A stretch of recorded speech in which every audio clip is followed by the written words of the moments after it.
Olivier Bonpas, donc du magazine Le Point.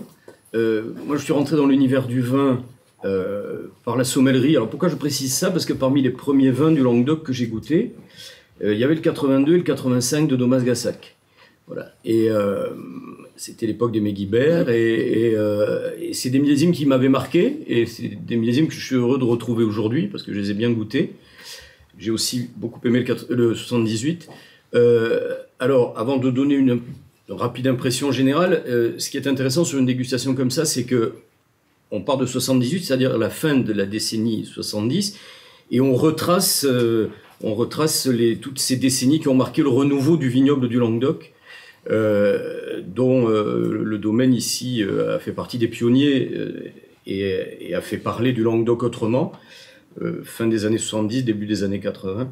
Alors, ce que je trouve très intéressant sur la globalité de la dégustation, au-delà de l'effet du millésime, au-delà aussi, à mon avis, d'un certain parti pris qui a été pris, ce qui est normal au fil des années, et maintenant on peut parler même des générations en termes, au niveau des élevages, à mon avis.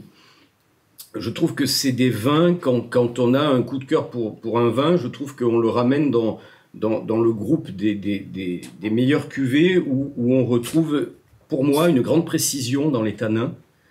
Ça ramène aussi à la notion d'élevage, de la fraîcheur, ça c'est probablement la signature du terroir. Et puis, une chose que je trouve très intéressante, moi, dans les vins, c'est une certaine délicatesse et une certaine finesse aromatique. Moi, j'aime quand les vins, et surtout après dans les évolutions, quand on n'est pas que sur le fruit, quand on a aussi des notes un peu délicates de floral, des choses qui ramènent à du bon végétal, à des choses comme ça, à du feuillage. Alors, certains d'entre vous, enfin, on connaît ça, c'est plus très à la mode, mais il y avait le pot pourri, le mot est pas joli du tout, mais le pot pourri, c'est ce mélange d'écorce, de pétales, de fleurs, etc. Et voilà, alors ça peut être épouvantable, hein, mais ça peut être aussi très bon quand c'est fait avec des bons produits.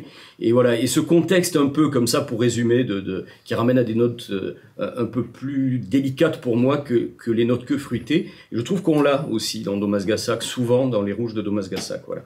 Alors, ça c'est comme ça une impression générale. Moi, les vins que j'ai bien aimés, 2008, 2015, les millésimes en 1, 2011 et 2001, comme ça a été dit tout à l'heure, et puis 97, j'ai été aussi étonné par ce 97 que j'attendais pas dans mes coups de cœur, et ben il y est, voilà.